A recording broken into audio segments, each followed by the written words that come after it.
बड़ी आई मुझे होशियारी दिखाने वाली। जेठानी है तो जेठानी ही रहे ना। सास बनने की कोशिश क्यों कर रही है? इसे तो मैं दिखाकर ही रहूंगी कि मैं भी क्या चीज हूँ। फिर अगले दिन, अरे यार, आज तो मुझे बड़ा आलस आ रहा है। एक काम करती हूँ, मैं कल से खाना बनाना सीखूंगी। सात में से अगर आज का दिन छूट भी गया तो मेरे पास तो फिर भी 6 दिन बचते हैं। लेकिन रितु, आलस मत करो ना। तुमने ठान लिया था ना कि तुम 7 दिनों में सारा खाना बनाना सीख लोगी, और अब पहले दिन ही तुम्हारा ये हाल है। अरे दीपक, तुम तो चुप ही रहो और जाओ, जाकर अपना काम करो, क्योंकि मुझे खुद पर पूरा भरोसा है कि मैं इन 6 दिनों में सारा खाना बनाना आराम से सीख लूंगी, क्योंकि मैं कोई कच्ची खिलाड़ी नहीं हूँ। ठीक है बाबा, जो तुम्हें सही लगे वही करो। चलो, मैं ऑफिस के लिए निकल रहा हूँ। हाँ तो दफा हो जाओ ना। मैंने कहा तुम्हें बांध कर रखा है। ऐसे ही रितु हर रोज आलस करती रहती है और देखते ही देखते 7 दिन बीत जाते हैं, लेकिन वो खाना बनाना नहीं सीख पाती। और फिर 8वें दिन, वाओ, आज तो नाश्ते में गर्मा गर्म छोले भटूरे बने हैं। दीदी, मैं तो 3-3 भटूरे खाऊंगी। ये खुशबू सूंघ के ही मेरे मुंह में पानी आ रहा है। नहीं रितु, इन भटूरों को छूना भी मत। दूर हो जाओ यहाँ से। क्या? और नहीं तो क्या। अरे भूल गई क्या तुम? आज 8वां दिन है और मैंने तुम्हें पूरे 7 दिन दिए थे खुद को साबित करने के लिए। और तुमने ही बड़े ताव में बोला था ना कि तुम तो मुझे अपना जलवा दिखाओगी। क्यों? हो गई टाई टाई फिश। अरे भाभी, मेरी तबीयत ठीक नहीं थी, इसीलिए मैं खाना बनाना नहीं सीख पाई। अरे ओ नौटंकी की दुकान, ये नाटक कहीं और जाकर करना। अरे तुम क्या 7 समुंदर पार नहीं रहती?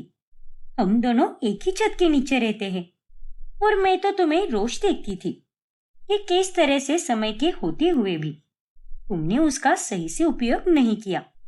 रात में देर तक फिल्में देखती थी और फिर दिन भर कुंभकर्ण की तरह सोई रहती थी। अरे दीदी, माफ कर दीजिए ना मुझे। मैं तो आपकी छोटी बहन जैसी हूं ना, और मैं जानती हूँ कि आपका दिल बहुत बड़ा है। अब ज्यादा मक्खन मत लगाओ, क्योंकि मैं तो तुम्हें माफ करने से रही।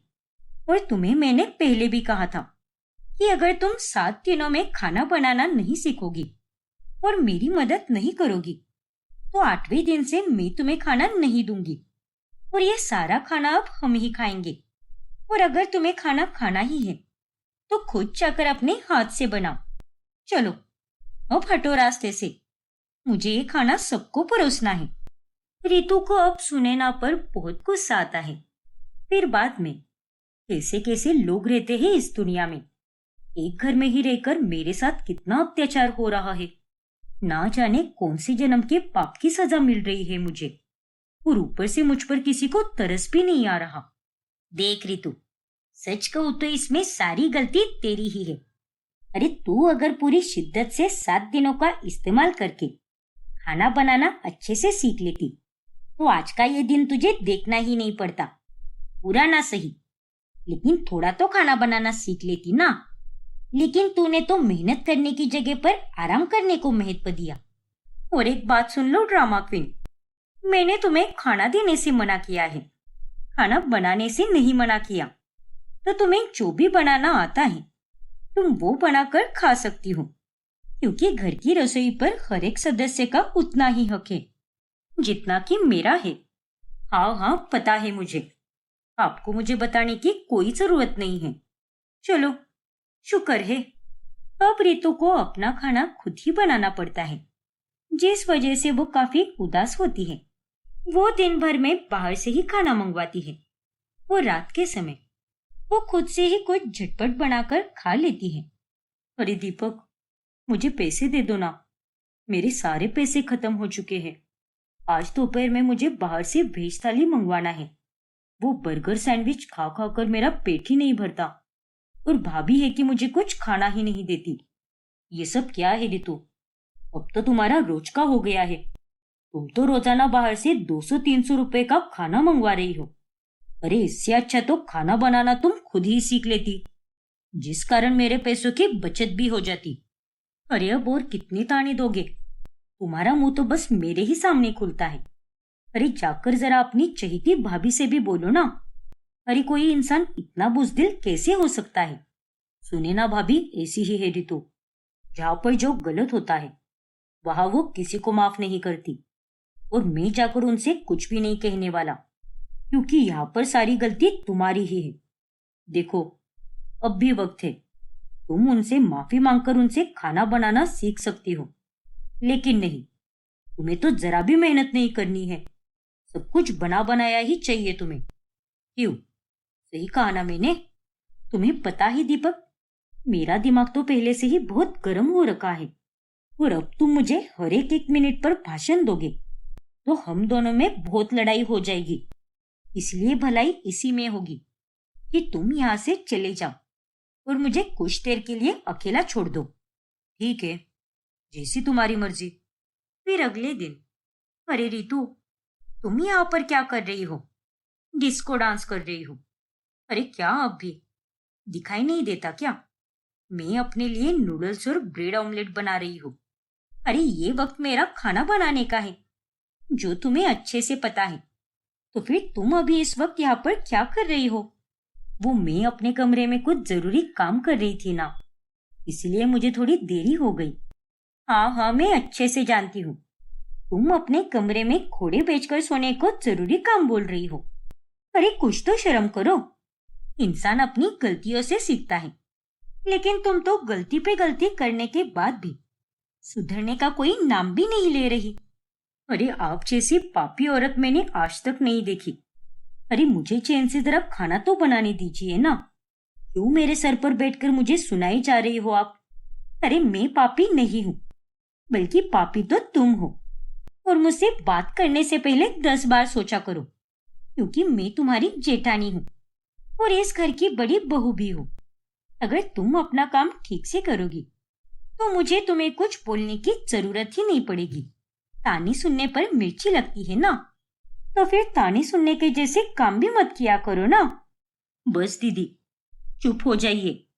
आवाज नीचे। मुझसे ज्यादा ऊंची आवाज में बात करने की कोई जरूरत नहीं है। तभी उनकी आवाजें सुनकर वहां पर मंजरी आ जाती है। ए भगवान, तुम दोनों फिर शुरू हो गई। और ये जंगली बिल्लियों की तरह तुम क्यों लड़ती रहती हो? देखिए माँ जी, आप अपनी इस छोटी बहू को समझा दीजिए, क्योंकि इसकी जुबान कुछ ज्यादा ही तेज चल रही है। गलतियां करने पर भी इसकी अकड़ नहीं जाती। हाँ हाँ, नहीं जाएगी। बताओ क्या करोगी? अरे मैं अच्छे से जानती हूँ कि आप मुझसे जलती हो, क्योंकि मैं मॉडर्न हूं ना, आप जैसे सिंपल नहीं। अरे तुमसे जले मेरी चुत्ती, और तुम में है ही क्या जो मैं तुमसे जलूं? क्या यार, तुम तो सच में बेवकूफ हो। माँ जी, देख रही हो ना आप, आपकी ये बड़ी बहू मेरी कैसे बेइज्जती कर रही है। अरे बड़ी बहू और एक जेठानी होने के नाम पर आप तो एक कलंक हो।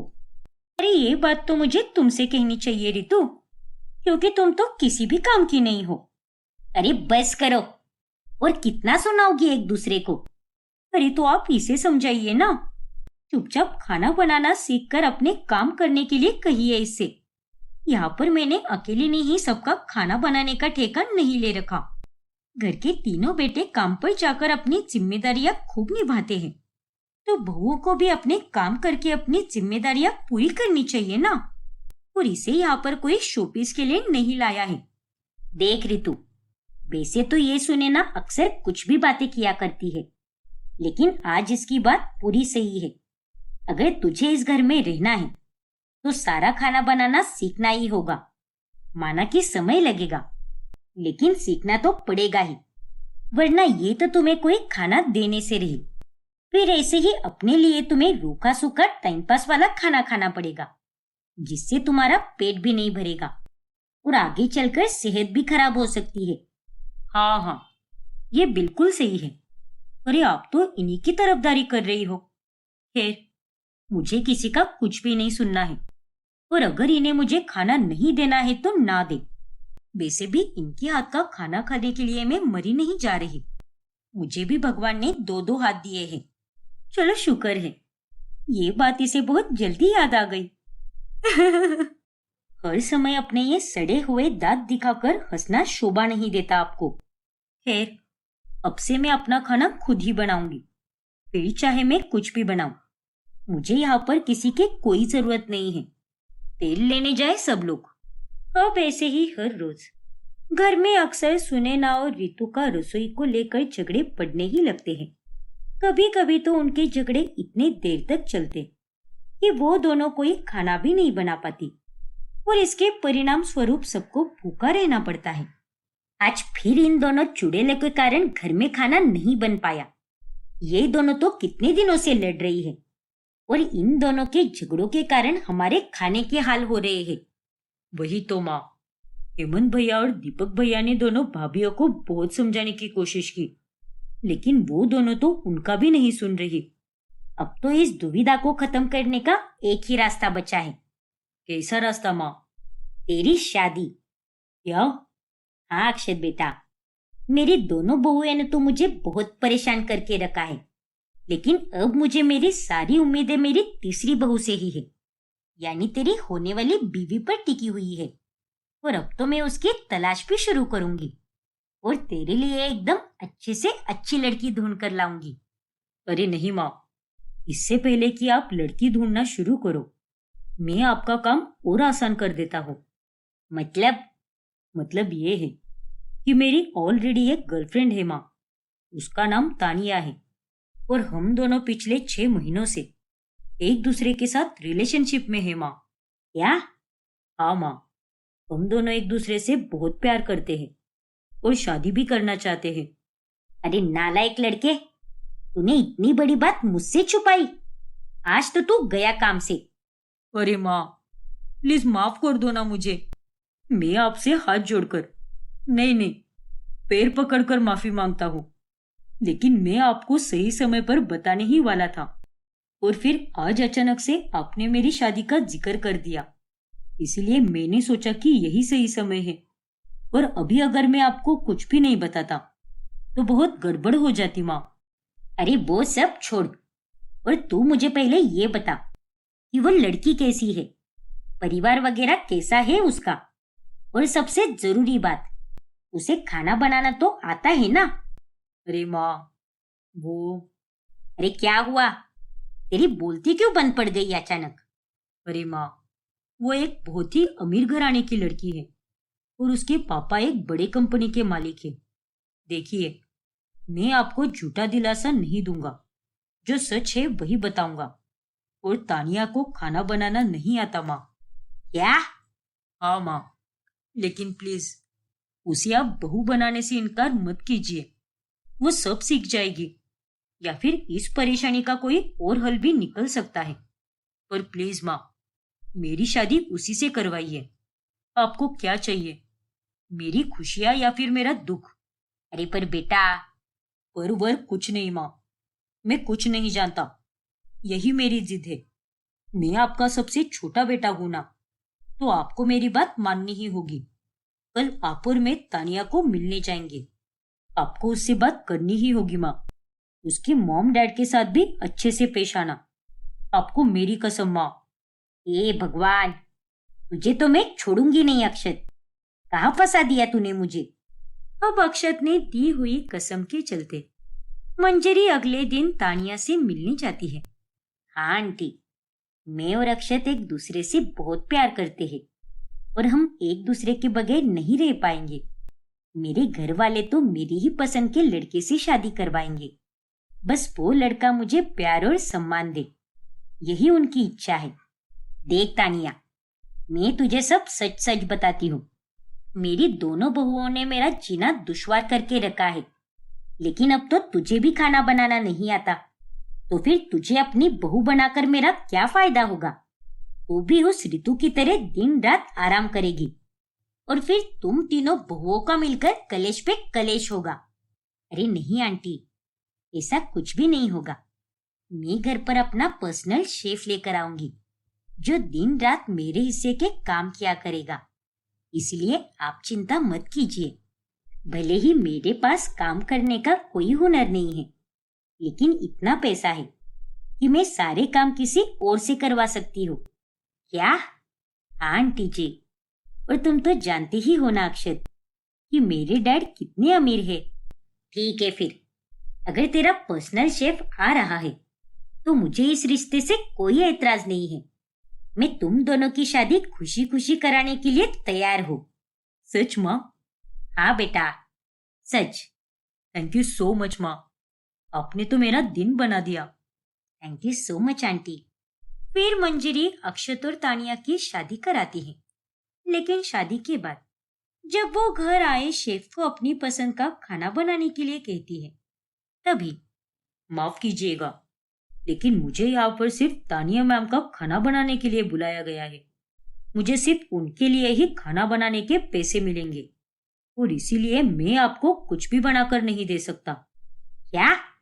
तानिया बहू, ये उल्लू का पट्टा क्या बोल रहा है? हाँ माँ जी, ये तो 5 स्टार रेस्टोरेंट का शेफ है, इसीलिए इसकी तनख्वाह बहुत ज्यादा है और इसीलिए इसे मैंने ही अपने लिए बुलाया है। और वैसे भी बाकी आप लोगों का खाना तो घर पर बन ही रहा है ना। इसका मतलब तूने भी मुझे धोखा दिया।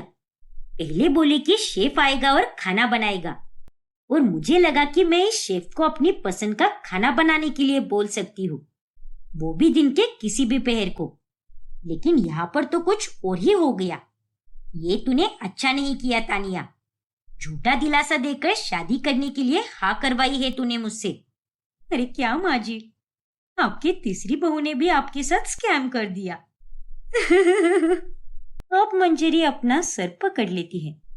अब आगे क्या होगा जानने के लिए हमारा अगला भाग देखना ना भूले। और अगर आपने हमारा चैनल सब्सक्राइब नहीं किया है तो अभी सब्सक्राइब कीजिए और बेल आइकॉन दबाना ना भूले। ये सब क्या है अर्नव? तूने इस मनहूस काली लड़की के साथ शादी क्यों की? और नहीं तो क्या। अरे तू कहा और ये कहा, ये तूने क्या कर दिया? कर करके भी इतनी बदसूरत लड़की से शादी की।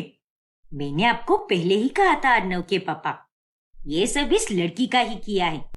इसी ने मेरे भोले बेटे को अपने झांसे में फंसाया है और ये बेवकूफ फंस भी गया। अब देखो, जिसका डर था वही हुआ। आखिरकार इसने मेरे बेटे से शादी ही कर ली। ओए लड़की, ये सब करते हुए तुझे शर्म नहीं आई क्या? माँ प्लीज।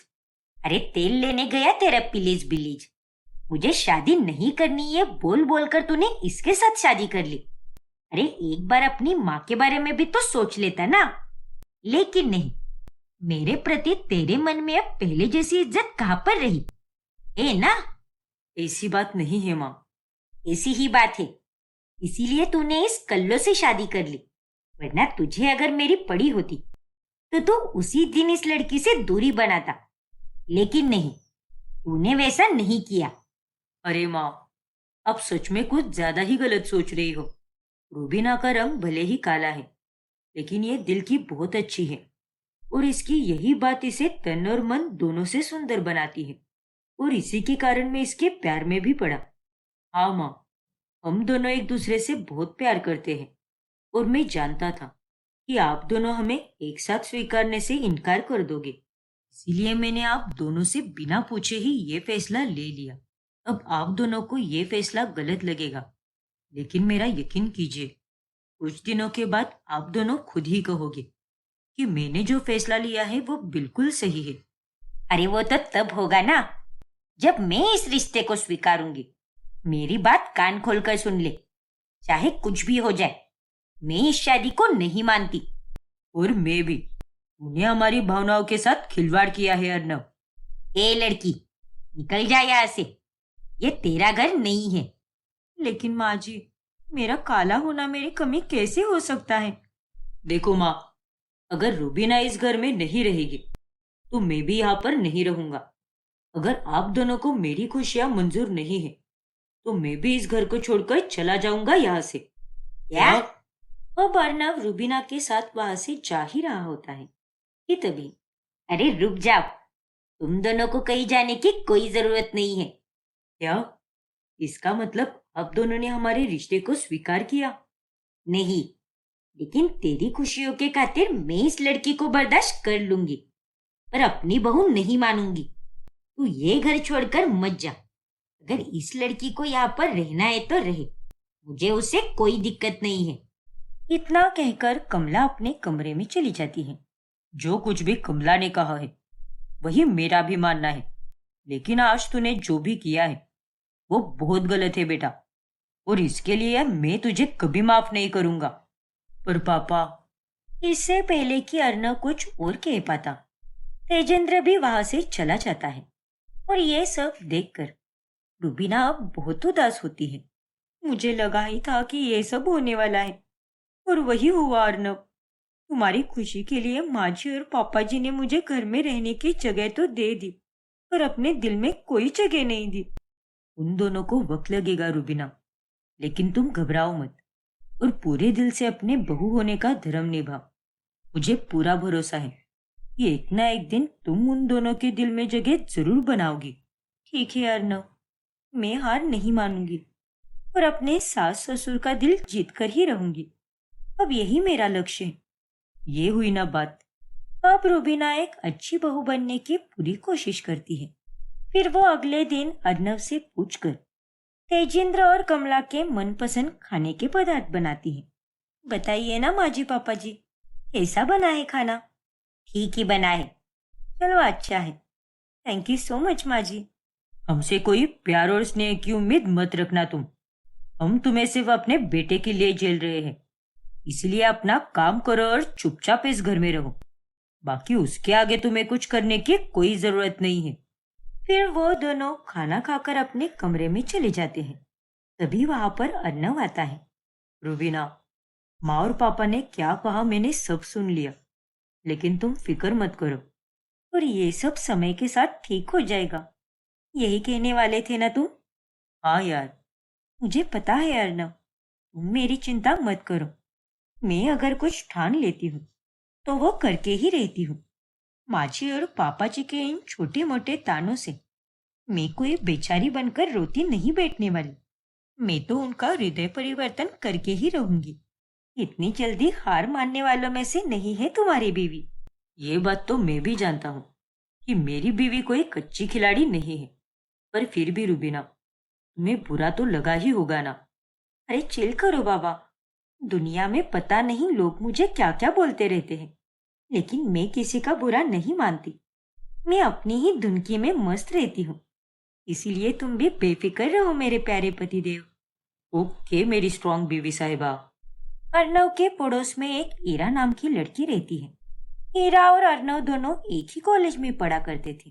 फिर जब ईरा ट्रिप से लौटती है तब वो अर्णव की शादी की खबर सुनकर हैरान रह जाती है। ओ हेलो, ये कोई पार्क नहीं है जो तुम यूं मुंह उठाकर चली आई हो अंदर। कौन हो तुम? चलो निकलो यहाँ से। ए लड़की, ये हमारे पड़ोस में रहने वाली ईरा है, अर्णव की दोस्त है ये। अच्छा, ये बात है क्या? सॉरी ईरा, वैसे मैं रुबीना हूँ। अरे यार, ये सब छोड़ो और ये बताओ वो अर्णव का बच्चा कहाँ पर है? मुझे मिलना है उससे। अरे क्या हुआ भाई, इतना शोर क्यों है यहाँ पर? अरे ईरा, तुम कैसी हो? मैं तो ठीक हूँ अर्णव, लेकिन तुमने जो किया है वो बिल्कुल भी ठीक नहीं है। अरे तुम तो मुझसे शादी करने वाले थे ना, मैं तुम्हारी दुल्हन बनने वाली थी। अरे हमने तो सब कुछ प्लान किया था और तुमने इस लड़की के साथ शादी कर ली। ये तो तुमने सरासर धोखा दिया है मुझे अर्णव। Not fair. अर्णव, ये लड़की है क्या बोल रही है? अरे कुछ नहीं बाबा, ऐसा कुछ भी नहीं है। ईरा की बातों का गलत मतलब मत निकालो। बचपन में हम दोनों ने एक दूसरे से वादा कर लिया था, वो भी खेल खेल में, और वो उसी बात को लेकर मस्ती में ये सब बोल रही है। नहीं अर्णव, ये सब मैं मस्ती में नहीं बोल रही। मैं तुमसे वाकई में शादी करने वाली थी। ओफो ईरा, अब बंद भी करो अपना ये नाटक। चलो, बिल्कुल सही टाइम पर आई हो तुम। आज सभी मिलकर नाश्ता करेंगे। फिर वो सब नाश्ता करने बैठते हैं, लेकिन ईरा अर्णव के साथ कुछ ज्यादा ही बातचीत करने लगती है। ये ईरा तो एकदम अजीब ही है, खुद को अर्नव का दोस्त बताती है, लेकिन इसकी हरकतें तो सारी गर्लफ्रेंड वाली है। खैर, बचपन के दोस्त हैं, शायद इसीलिए इतनी फ्री है इसके साथ। मैं भी ना शायद कुछ ज्यादा ही सोच रही हूँ। लेकिन ईरा को अर्नव पहले से ही अच्छा लगता है और वो उससे मिलने कई बार आया करती है। इस हीरा को कोई काम धंधे है कि नहीं, जब देखो तब अर्नव से मिलने आ जाती है। अरे रुबीना, मुझे मेरे कमरे से वो पंचिंग मशीन देना जरा। हाँ अर्नव, अभी लाती हूँ। अरे रुक जाओ रुबीना, तुम मत जाओ, मैं दे देती हूँ अर्नव को पंचिंग मशीन। लेकिन हीरा, अरे जाने दे उसे, उसे सब पता है कि अर्नव के कमरे में कौन सी चीज कहाँ पर रखी है। अरे वो तो एक प्रकार से इस घर के सदस्य ही है। ठीक है माँ जी, बड़ी आई अर्नव को पंचिंग मशीन देने वाली। मन तो करता है कि इसे ही पंच कर दूं। एक दो बार तो समझ आ जाता है, लेकिन ये लड़की तो बार बार मेरे पति के करीब आई जा रही है। फिर एक दिन, ए लड़की, ये तेरा मायका नहीं है, मेरा घर है और यहाँ पर मेरे तौर तरीकों के अनुसार ही रहना पड़ेगा। चल अभी के अभी ये कपड़े बदल और कोई ढंग के कपड़े पहन ले। लेकिन माँ जी, इस कुर्ती में क्या बुराई है? अरे निर्लज्ज लड़की, इसे भी कोई कुर्ती बोलता है क्या? इतनी छोटी और अभद्र है। छी, अरे जाकर अपने बदन को ढकने जैसी कोई कुर्ती पहन ले।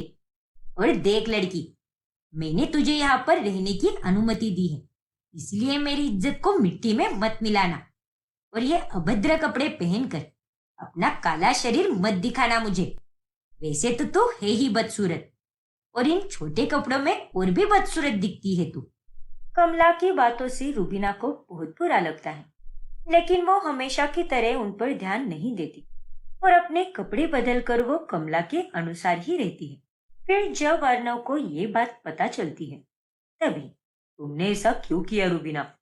माना कि तुम्हें माँ और पापा का दिल जीतना है, लेकिन इसका मतलब ये थोड़ी ना है कि तुम उनके गलत को भी सही कहोगे। तुम्हें जो कपड़े पहनने हैं वो तुम पहन सकती हो, वो तुम्हारी मर्जी है। इसीलिए मैं अभी जाकर माँ से इस बारे में बात करता हूँ। वो तुमसे इस तरह से बात नहीं कर सकती। अरे नहीं अर्नव, प्लीज ऐसा मत करो। देखो, मैं जानती हूँ कि मुझे जो अच्छा लगता है वो मैं पहन सकती हूँ, पर एक प्रकार से सोचा जाए तो माँ जी की बात भी बिल्कुल सही है। मेरे कोई कोई कपड़े कुछ ज्यादा ही बोल्ड होते हैं, इसीलिए मैं अब से वो कपड़े बिल्कुल नहीं पहनूंगी। ठीक है रुबीना, जैसे तुम्हें सही लगे, बस तुम अपने मन को मारकर कुछ भी मत करना। जिसमें तुम्हें खुशी मिले वही करना। लेकिन अब कमला जानबूझकर रुबीना के साथ बुरी तरह से पेश आती है। ऐसे ही एक रोज, अरे कहाँ जा रहे हो तुम दोनों? अरे माँ, आज मुझे छुट्टी है, इसीलिए मैंने ये सोचा कि मैं और रुबीना साथ मिलकर कहीं घूमकर आ जाए। क्या? ये तो क्या बकवास कर रहा है? नहीं नहीं, ए लड़की, तू इसके साथ कहीं भी नहीं जाएगी। चुपचाप घर पर बैठ। लेकिन क्यों माँ जी? क्योंकि हमारे यहाँ पर बीवी ऐसे पति के साथ घूम फिर नहीं सकती, इसलिए तू यहीं पर रुकेगी। तुझे अगर कहीं जाना हो तो मेरे साथ चलना, लेकिन अपने पति के साथ तुम कहीं भी नहीं जाओगी। और अर्नव, तुझे जाना है तो तू अकेले ही चला जा। अरे ये आप क्या कह रही हो माँ? हम दोनों पति पत्नी हैं और हम दोनों को एक दूसरे के साथ घूमने का पूरा हक है, इसलिए आप प्लीज मना मत करो। देख अर्नव, तेरी माँ ने और मैंने तेरी हर एक बात मानी है और हमने अब तक कुछ भी नहीं कहा और चुपचाप इस लड़की को तेरे लिए झेल रहे हैं। पर इस घर के भी कोई नियम है, इसीलिए तू अकेले ही चला जा। ये लड़की तेरे साथ कहीं नहीं जाएगी। अब अर्नव कुछ भी नहीं कह पाता और रुबीना भी दुखी होकर ये सारी बातें अपनी माँ को बताती है। रुबीना बेटा, मैंने और तेरे पापा ने तुम दोनों को ये बात पहले ही बताई थी, सावधान किया था, क्योंकि हमें पहले से पता था कि आगे चलकर ये सब तो होने ही वाला है और अब तुझे ही इन हालातों से लड़ना होगा बेटा, क्योंकि अब तेरे पास और कोई चारा नहीं है। हाँ माँ, लड़ तो रही हूँ मैं, पर कभी कभी थोड़ा उदास हो जाती हूँ और फिर बहुत कमजोर महसूस करती हूँ। मैं चाहे कितनी भी सख्त क्यों ना बन जाऊं, पर मेरी जिंदगी के हर एक कदम पर मेरा काला रंग मुझे कमजोर बना देता है माँ। रुबीना बेटा, तुझे खुद पर विश्वास है ना, तो तू उसे हारने मत दे। कभी कभी हिम्मत कम हो जाती है, पर तुझे हिम्मत टूटनी नहीं देनी चाहिए। अपना हौसला बुलंद रख और साबित कर दे सबको कि रंग रूप से नहीं, बल्कि दिल और स्वभाव से ही इंसान की असली पहचान होती है। हाँ माँ, आप सही कह रही हो। फिर अगले दिन जब रुबीना बाजार से घर आती है, तभी वो वहां पर हीरा को अपना सारा सामान लिए आए देखकर बहुत ज्यादा हैरान हो जाती है। अरे हीरा, तुम यहाँ पर इतना सारा सामान लेकर क्यों आई हो? यार रुबीना, अब तो मैं यहीं पर रहने वाली हूँ, अपने अर्णव के पास। क्या? अब आगे क्या होगा जानने के लिए हमारा अगला भाग देखना ना भूलें। और अगर आपने हमारा चैनल सब्सक्राइब नहीं किया है तो अभी सब्सक्राइब कीजिए और बेल आइकॉन दबाना ना भूलें। क्या हुआ बहू? अरे तेरे इतने पसीने क्यों छूट रहे हैं? लगता है बुढ़िया ने कुछ सुना नहीं। चलो अच्छी बात है। वो माँ जी, हमारे कमरे का एसी थोड़ा खराब हो गया है ना, इसलिए अर्नव बाहर गया है, क्योंकि मैं गर्मी में सो ही नहीं पाती। हे भगवान, इस मनहूस एसी को भी अभी खराब होना था क्या? तभी अर्नव वहां पर आ जाता है। मैंने उस पहचान वाले आदमी से बात कर ली है, लेकिन वो कह रहा है कि वो नहीं आ पाएगा क्योंकि वो दूसरे गांव गया है। क्या? हाँ मिश्का, और अब इतनी रात को हमें कोई और एसी रिपेयर करने वाला नहीं मिलने वाला। हे भगवान, अब क्या करें? अरे एक काम करो ना, अगर बहू को गर्मी में नींद नहीं आती तो तुम दोनों मेरे और तेजेंद्र के कमरे में सो जाओ और हम दोनों एक रात के लिए इस कमरे में सो जाते हैं। क्या? हाँ बेटा, और तू कल एसी ठीक करा देना। अब क्या कर सकते हैं, बहू पहले से ही पिछले एक हफ्ते से ठीक से सोई नहीं होगी, इसलिए जाओ हमारे कमरे में जाकर सो जाओ। ठीक है मम्मी, अगर आप इतना कह रही हो तो हम आपके और पापा के कमरे में सो जाते हैं। चलो मिश्का। नहीं मिश्का, तुझे अपने ससुराल वालों के नजरों में एकदम सर्वगुण संपन्न बनना है, इसलिए तू वहां पर नहीं जा सकती। अरे नहीं अर्नव, हम यहीं पर सोएंगे। अरे लेकिन क्यों बहू? अरे माँ जी, मुझे यहाँ पर सोने में कोई दिक्कत नहीं है, इसलिए आप अपने कमरे में ही सो जाओ। अच्छा ठीक है फिर। सच में बहुत प्यारी बहू मिली है मुझे तो। चलो अब दोनों आराम से सो जाओ। शुभ रात्रि। फिर वो दोनों अपने कमरे में ही सो जाते हैं। फिर एक रोज मिश्का की ननंद रोली उसे खरीदारी करने के लिए एक मार्केट लेकर जाती है। अरे रोली, ये कैसी जगह है? यहाँ तो कोई मॉल भी नजर नहीं आ रहा। अरे भाभी, यही तो वो जगह है जहाँ पर हम खरीदारी करने आए हैं, चंपक नगर। यहाँ रास्ते पर ही ऐसे स्टॉल लगे होते हैं जिनमें सुंदर सुंदर कपड़े मिलते हैं। चलो आज हम दोनों जम के खरीदारी करेंगे। क्या? मिश्का को बहुत गुस्सा आता है, लेकिन वो अपने गुस्से पर काबू रखती है। वाह, ये वाली कुर्ती तो मुझ पर कितनी जचेगी ना। हाँ रोली। क्या हुआ भाभी, आप भी लो ना कुछ। ये देखो, ये वाली पर्स कितनी खूबसूरत है। दिखने में तो एकदम महंगी लग रही है, लेकिन सिर्फ 150 रुपए की है। अरे नहीं मिश्का, मैं यहाँ से कुछ भी नहीं लेने वाली। मुझे जो भी खरीदना होता है वो मैं मॉल से ही खरीदती हूँ। वो सब तो ठीक है भाभी, लेकिन यहाँ का माल भी खराब तो नहीं है ना। सस्ता और एकदम अलग अलग प्रकार का होता है। मॉल के सामान में और यहाँ के सामान में क्या फर्क होता है? सब एक जैसे ही तो होता है। क्या? ये किसने कहा तुमसे? अरे दोनों में जमीन आसमान का फर्क होता है। यहाँ के सामान की क्वालिटी एकदम बेकार होती है और मॉल का सामान भले ही महंगा होता है, लेकिन उसकी क्वालिटी एकदम अच्छी होती है। नहीं भाभी, मॉल में अगर कुछ खरीदने जाओ तो वो चीज भी बिगड़ ही जाती है, फिर चाहे वो कपड़े हो या कुछ और हो। आजकल मॉल की क्वालिटी भी सही नहीं रही, इसीलिए ये सस्ता माल खरीद कर कुछ समय के लिए इस्तेमाल करो और खुश रहो, और खराब भी हो जाए तो इतना बुरा भी नहीं लगता। हे भगवान, अब इस बेवकूफ लड़की को मैं क्या ही बोलूं। एक तो इसने मुझे इतनी घटिया जगह पर लेकर आई है, ऊपर से ये मेरा दिमाग भी खराब कर रही है। बस भगवान करे कि मुझे यहाँ पर मेरे कोई पहचान वाला ना मिल जाए, क्योंकि अगर ऐसा हो गया तो मेरी तो शामत ही आ जाएगी। फिर जब रोली की सारी खरीदारी हो जाती है तभी, चलो ना भाभी, वहां जाकर गोलगप्पे खाते हैं। क्या कहो, इस जगह पर? हाँ भाभी। बाप रे, मैं इस जगह पर गोलगप्पे बिल्कुल नहीं खाने वाली। अरे देखो तो, कैसे खुले में गोलगप्पे बनाकर बेच रहे हैं। पता नहीं उसने हाथ धोए भी होंगे या नहीं। अरे भाभी, ये आप कैसी बातें कर रही है? पूरी दिल्ली में यहाँ के गोलगप्पे बहुत मशहूर है। एक बार खाकर तो देखिए, उंगलियां चाटती रह जाओगी आप। नहीं बाबा ने, मैं तो ये सब नहीं खाने वाली और मैं निकल रही हूँ यहाँ से। अरे रुक जाइए भाभी। अच्छा ठीक है, आप मत खाइए, लेकिन कम से कम मेरे खाने तक तो रुक जाइए ना। अच्छा ठीक है, लेकिन मैं दूर खड़ी रहूंगी, वहां पार्क के गेट पर। ठीक है भाभी, लेकिन एक बात कहूँ, आपने वो अंग्रेजी कहावत तो सुनी ही होगी ना, डोंट जज a book by its cover. किसी भी चीज के बाहरी रूप से उसे परखना नहीं चाहिए। और ये गोलगप्पे वाला वाकई में बहुत टेस्टी गोलगप्पे बनाता है।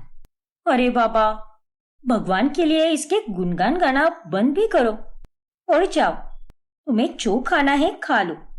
ऐसे ही एक रोज आज हुई, काम में बिजी थी ना, इसलिए फोन नहीं उठा पाई। बोलना, तूने कॉल क्यों किया था? अरे क्या अब भी दी, कुछ होगा तभी मैं आपको थोड़ी ना फोन करूंगी। अरे ऐसे भी तो फोन कर सकती हो ना। अब देखो, कैसे शादी होने के बाद में आपने तो अपनी बहन को ही पराया कर दिया। अरे नहीं बाबा, ऐसी कोई बात नहीं है। खैर, ये सब छोड़िए ना दी, और बताइए कैसे चल रहा है वहां पर सब कुछ? सब कुछ एकदम अच्छा चल रहा है और मैं अर्नव के साथ बहुत खुश हूँ। पर अब यहाँ पर मुझे रोज रोज माँ और पापा के ताने भी सुनने नहीं मिलते। ओफो दी, क्या अब भी?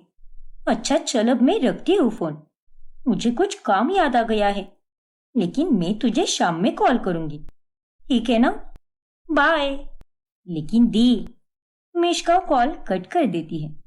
इस बेवकूफ को थोड़ी सी ही सैलरी में कितनी खुशी मिलती है, इसीलिए इसके पास फोन पर बात करने के लिए ढेर सारा खाली समय पड़ा है। लेकिन मुझे अपने नए प्रोजेक्ट पर काम करना है और खूब आगे जाना है, उससे मेरी सैलरी और पोजीशन दोनों बढ़ेगी। मिश्का अपनी जिंदगी में पहले से ही लोगों से ज्यादा पैसों को अहमियत देती है। फिर एक दिन जब वो अर्नव के साथ मॉल में घूमने जाती है, तभी वहां पर मिश्का को उसकी सहेली मिल जाती है। ओ माय गॉड साक्षी, कैसी हो तुम? मैं ठीक हूँ मिश्का, तुम बताओ, तुम कैसी हो? मैं भी ठीक हूँ साक्षी। सॉरी यार, तुम्हारी शादी में मैं नहीं आ पाई, गाँव गई थी ना, इसीलिए। अरे कोई बात नहीं बाबा, इट्स ओके।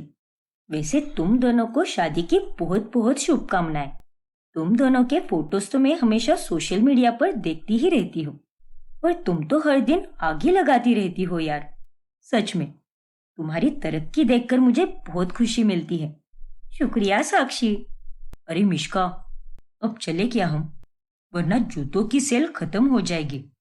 10,000 के जूते सिर्फ 5,000 में मिलने वाले हैं आज। क्या? अरे जाओ जाओ और अपना ख्याल रखो। बाय। ठीक है साक्षी, बाय।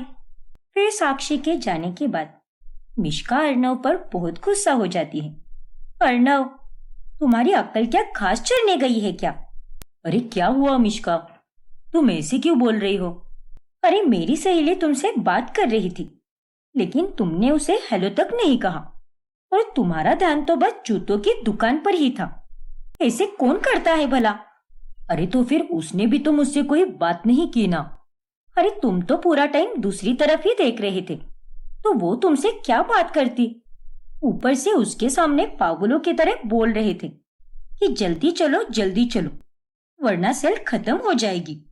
अरे मैं सोशल मीडिया पर अपनी जिंदगी को एकदम हाई क्लास अंदाज में दिखाती हूँ, लेकिन अब वो क्या सोचेगी कि ये एकदम हाई फाई है, लेकिन इसका पति तो सेल के जूते खरीदता है। ओफो मिश्का, अब उसमें कौन सी बड़ी बात है? और सेल के जूते खराब थोड़ी ना होते हैं। और ऊपर से तुम्हारी एक ही सहेली ने सुना है ना, तो उतना तो चल जाता है। नहीं चलता अर्नव, अब वो जाकर मेरी बाकी सहेलियों को बताएगी। देखो अर्नव, अगर तुम्हें इसी तरह से मेरी इज्जत की धज्जियां उड़ानी है तो अगली बार से मेरे साथ कहीं आने की कोई जरूरत नहीं है। लेकिन मिश्का, इतना कहकर मिश्का वहां से चली जाती है और अर्नव अपना सर पकड़ लेता है। फिर ऐसे ही एक दिन, अरे बहू, आज तो तेरी छुट्टी है ना? हाँ माँ जी। तो मेरे पास एक काम है, तो उसे कर देना। वो पड़ोस की माधुरी काकी है ना, वो जरा गाँव गई है, अचानक से जाना पड़ा उसे, लेकिन वो कल आ जाएगी। और अब उनके घर पर दोनों बाप बेटे अकेले ही हैं, इसीलिए तू जाकर वहां पर थोड़ा बहुत काम कर ले, जैसे झाड़ू मारना, खाना बनाना, बस इतना ही। ये सब तो कर देगी क्या? माधुरी काकी ने हमारे लिए बहुत कुछ किया है, इसीलिए उनके लिए करना हमारा भी फर्ज बनता है ना। क्या? ये आप क्या कह रही हो? अरे बहू, तू चिल्ला क्यों रही है? ओफो मिश्का, अपने गुस्से को काबू में रख। पता नहीं इस अर्णव के प्यार में मुझे और कितने पापड़ बेलने पड़ेंगे। अरे माँ जी, मैं इसीलिए चिल्ला रही हूँ क्योंकि आप मुझसे पूछ रही हो। मैं आपकी बहू हूँ, तो मुझे पूछने की क्या जरूरत है? आप फिक्र मत कीजिए, मैं माधुरी काकी के घर जाकर जो भी काम हो वो कर दूंगी। वैसे भी आज के दिन मैं खाली ही बैठी हूँ। क्या बात है बहू, तो कितनी अच्छी और समझदार है। लेकिन आजकल की लड़कियों में ऐसे गुण पाना बहुत मुश्किल है। फिर मिश्का को ना चाहकर भी अपने घमंड और गुस्से को छोड़कर माधुरी काकी के घर जाकर काम करना ही पड़ता है। फिर एक दिन सुवर्णा और जूही मिश्का को उसके ससुराल में मिलने आती है। और तभी, क्या ये आप क्या कह रही हो उज्ज्वला बहन? हाँ सुवर्णा बहन, आपकी बेटी जैसी लड़की मैंने आज तक नहीं देखी। इसका स्वभाव इतना अच्छा है कि बस पूछिए मत। हमारी हर बात सुनती है, इसी काम में आनाकानी भी नहीं करती। और तो और, एक बार तो इसने मेरे कहने पर मेरी पड़ोसन के घर जाकर भी काम किया। आजकल की लड़कियां अपने ससुराल का ही काम करे तो बहुत है, लेकिन सच में उसने तो मेरा उस दिन दिल ही जीत लिया। अरे वाह, बहुत खूब मिश्का बेटा। अरे दी, ये पराठे आपने बनाए हैं? हाँ जूही। क्यों, अच्छे नहीं बने क्या? अरे नहीं दी, ये तो बहुत ही टेस्टी बने हैं। थैंक यू जूही। मिश्का का ये बदला हुआ स्वभाव देखकर जूही और सुवर्णा एकदम खुश हो जाते हैं। फिर बाद में जब मिश्का उन दोनों को घर के बाहर छोड़ने जाती है, तभी, मिश्का बेटा, मुझे लगा नहीं था कि तू अपने ससुराल आकर इतनी सुधर जाएगी, लेकिन जो भी हुआ अच्छा ही हुआ। ऐसे ही खुश रहना बेटा। अरे माँ, ऐसा कुछ भी नहीं है, मैं तो बस ये नाटक कर रही हूँ। क्या? हाँ माँ, अपने पति के लिए ये सब सहन करना पड़ रहा है मुझे, वरना मैं किसी की गुलामी कर ही नहीं सकती। हे भगवान, तू कभी नहीं सुधर सकती। मिश्का की बातें सुनकर सुवर्णा और जूही अब हैरान हो जाती है और मिश्का अंदर चली जाती है। अरे माँ, आप इतना परेशान मत होइए, नाटक ही सही, लेकिन देखना, इस नाटक के जरिए दी कब सुधर जाएगी ये आपको पता भी नहीं चलेगा। हाँ जूही, बस ऐसा ही हो। वही मैं सोच रही थी कि ये चमत्कार अचानक से कैसे हुआ। ऐसे ही एक रात खाना बनाने के बाद में, अरे बहू, तू कल काम पर मत जाना। क्या? हाँ बहू, अब देख, त्योहार आने वाले हैं और ऐसे में घर की साफ सफाई होना भी जरूरी है ना, इसलिए कल तू काम को छुट्टी लेकर घर की सारी साफ सफाई कर दे। अरे लेकिन माँ जी। और हाँ बहू, मुझे पता है कि कल सफाई पूरी नहीं होगी, लेकिन उसके बाद रविवार को जब तेरी फिर से छुट्टी होगी ना, उस दिन तू बाकी की सफाई कर देना, और ऐसे करके ही पूरा घर चकाचक हो जाएगा। अरे बस कीजिए माँ जी, मैं जहां पर काम करती हूँ वो कंपनी मेरे पिताजी की नहीं है कि जब मन किया तब अचानक से ऐन वक्त पर मैं छुट्टी ले लूं। और मैं कोई छुट्टी वुट्टी नहीं लेने वाली। और अगर घर की सफाई ही करनी है तो आप 2 दिन के लिए किसी बाई को बुला लो ना। मैं उसे पैसे दे दूंगी और मैं आपकी हर बात मानती हूँ। इसका मतलब ये नहीं कि आप उसका फायदा उठाती जाओ। क्या? पहली बार मिश्का का इतना गुस्सा देखकर उज्ज्वला एकदम चौंक जाती है। तो अब आगे क्या होगा जानने के लिए हमारा अगला भाग देखना ना भूलें। और अगर आपने हमारा चैनल सब्सक्राइब नहीं किया है तो अभी सब्सक्राइब कीजिए और बेल आइकॉन दबाना ना भूलें।